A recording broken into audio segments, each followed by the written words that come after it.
I talk about how to elevate your mind and get to a point of peace. So, a few years ago, I was going through a lot of different things in my life. I was making a lot of bad decisions. I was doing a lot of things based upon emotion. I was putting myself in very compromising positions that I really didn't have to be in, but I was in because it was necessary for me to get to the point that I am now. So, the greatest lesson that I've learned through going through trials and making bad decisions is that if you do not have control of your emotions, you will not have control of your life. And I mean, even the smallest emotions like frustration, like lack of patience, like sadness, all of the emotions that give us negative connotations, even happiness, even the good emotions like joy. If you do not have control of your emotions, you will not have control of your reality. Your reality will be based upon any factor that's contributing to it, and you're just going to be reactive to it. So when something bad happens, you get upset, and you literally just put upset energy out. So what you radiate out, we all know, because of the law, not even just the law of polarity and yin and yang, but anything that you put out, you have to get back in some kind of way. So if you are putting out negative energy by not being able to control your emotions and feeling negative, then that is exactly what you're going to get back. If you even something as small as, if you think of something that you don't want to happen, that is still a negative connotation. I can wake up in the morning and say, I don't want my tire to be flat. It's going to possibly get flat simply because I put it out there, the negative energy out there about something that I didn't want to happen. How about I do want to have a good day? That will be a different way to put energy out, and it will give you more of a positive reaction. So I learned that not being able to control my emotions was one of my number one downfalls. Like, so much stuff could trigger me. Like, people who have PTSD and suffer from anxiety or depression, this is really for you, because I know, because I had depression, and sometimes I still experience moments of sadness, but I am aware of these emotions and where they stem from, and I am able to acknowledge and dismiss them fairly quickly. So with depression, PTSD, anxiety, we have these triggers, and sometimes we don't even realize certain things are triggers for us. So things can upset us, and it can come off the fly, and we're not even prepared, to handle an emotion like that. So my advice is, this is what I began to do for myself to gain better control of my own emotions, because I was spiraling. Like, it was just terrible. It was like, if a person wasn't making me feel away, my own thoughts were making me feel away. It was like I had no moment of peace to really, like, elevate myself in any kind of way, because my thoughts were very regressive. They were very past based. They were very things that happened, and not things that are happening, which is the only thing that matters. So what I did was, when I would start to feel something that was uncontrollable, or when I would start to feel something that I felt like came out of nowhere, I would pause and take a moment. I would pause and take a moment and be like, what is this feeling? What is this feeling? Because sometimes we don't even know what we feel. Somebody ever asked you what you feel, and you're like, I don't even know, and you're like being very serious? That's not okay to continue to let yourself feel ways that you don't even understand. You are the most important key to your future. So if you don't have control over yourself, how can you have control over anything happening outside of you? Okay. So what I would do is just begin to, like, acknowledge the emotion. Okay, so I'm sitting in the car. Say I'm sitting in the car and I'm driving. And this is just a real moment, because I don't know how else to come about it. But say I'm just sitting in the car and I'm driving, and I'll have a thought where, like, man, okay, this is a real moment. I'm finna tell y'all something, and y'all family, and I know it's people out here who may have been through stuff like this too. So I'm not afraid to share it. This is my story. So I've had times in my life where I was dealing with my depression, and I'll be driving, and I'll, like, cross over a bridge, and I would never hurt myself or anything like that, but I'll have this thought like, dang, what if I drove off the bridge? Where did that thought come from? Like, I probably wasn't even having a bad day or nothing, like, but where did that thought come from? So I would take a moment. I'm definitely not going to apply action. You never apply action to an emotion that you don't know where it stemmed from. Never react before you think. Well, but we know this, but it's hard when it comes to our emotions. So I took a moment and I unpacked that thought. I was like, where did that come from? So I began to think, and I was like, okay, maybe earlier today I had this thought about a person who reminded me of something in my past. Okay, so I wonder, is that still sitting in my subconscious? Because your subconscious fuels many of your actions. Many of your thoughts is what's fueled by your subconscious. So your subconscious isn't even what you don't even consciously know what's up in that mug. Like, it take years to unpack your subconscious and really align yourself fully with your spirit and understand yourself fully. It can take a lifetime. That's why you cannot be hard on yourself in these type of situations.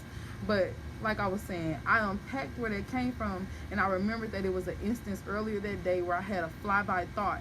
You know, we have these flyby thoughts that just come and seem like they come out of nowhere, and we let it go, but it's still there.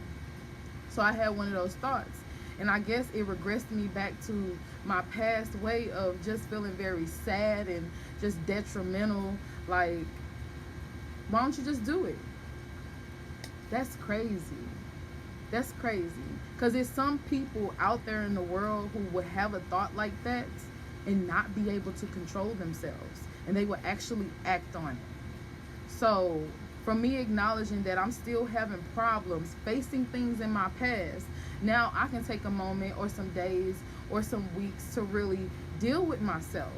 I'm still having an issue with this person from my past, or I'm still having an issue with this event from my past, or I'm just not healed, I'm just not forgiving, and you have to deal with that.